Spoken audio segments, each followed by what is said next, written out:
Hi అండి, ఈరోజు పల్లి చట్నీ చేసుకుందాం. దానికి ఫస్ట్ ఆయిల్ పెట్టి ఇలాగా పచ్చిమిరపకాయలు కట్ చేసేసుకోవాలి.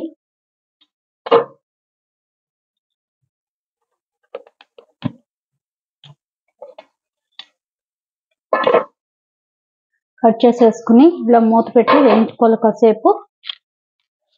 ఈలోపు మనం పల్లీల్ని వేయించి పొట్టు తీసి పెట్టుకోవాలండి. ఇలాగా పల్లీలు వేయించేసి పొట్టు తీసి పెట్టుకోవాలి. మొత్తం తీయకపోయినా పర్వాలేదు, కొంచెం కొంచెం ఉన్నా పర్వాలేదు. ఇలా పల్లీల్లో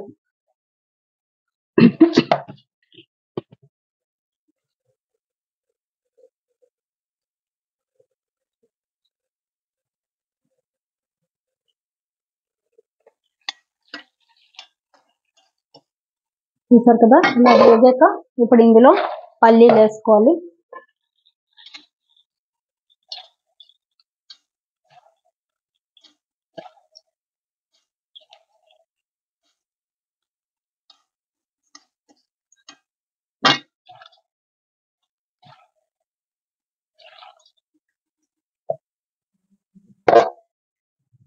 అలాగే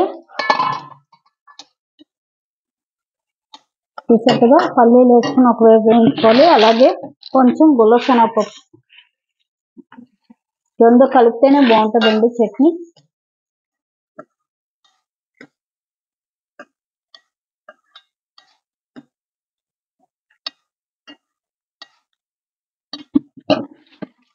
ఇలాగా గులసెనగపప్పు కూడా వేసి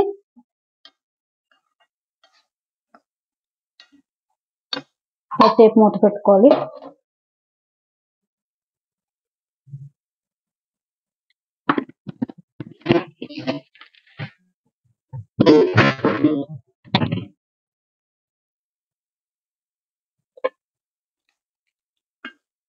ఎందుకంటే గులసెనగపప్పు కొంచెం పచ్చివాసన పోయేటట్టుగా ఇందులోనే వేసి ఒకసారి వేయించేసుకోవాలి.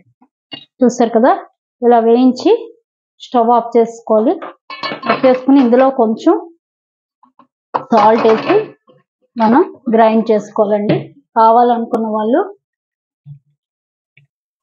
చూసారు కదా, ఫస్ట్ ఆయిల్ పెట్టి పచ్చిమిరపకాయలు వేయించాం, గ్రీన్ చిల్లీ మూత పెట్టాం. కాసేపు వేగాక అందులో గ్రౌండ్ నట్స్ వేసాం.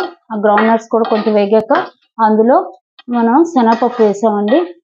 రెండు ఈక్వల్గా వేసుకున్నా పర్వాలేదు, లేదా గ్రౌండ్ నట్స్ కొంచెం ఒక కప్ అయితే ఇది గులసెనగపప్పు హాఫ్ కప్ వేసుకున్నా పర్వాలేదు.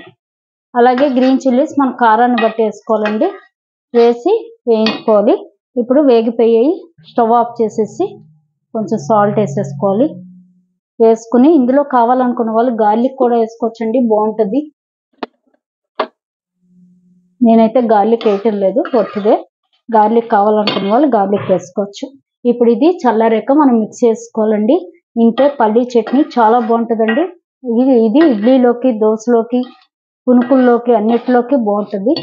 అలాగే బజ్జీల్లోకి అన్నిటిలోకి కూడా బాగుంటుంది. ట్రై చేయండి. ఇది చల్లారాక మిక్సీ వేసేయడం. మెత్తగా పలుచగా కావాలనుకున్న వాళ్ళు పలుచగా, కొంచెం గట్టిగా కావాలనుకున్న వాళ్ళు గట్టిగా చేసుకోవచ్చు. ఇందులో కావాలంటే కొంచెం కోకోనట్ కూడా వేసుకోవచ్చు, బాగుంటుందండి. కోకోనట్, చిన్న ఆనియన్ కూడా వేసుకుంటే బాగుంటుంది.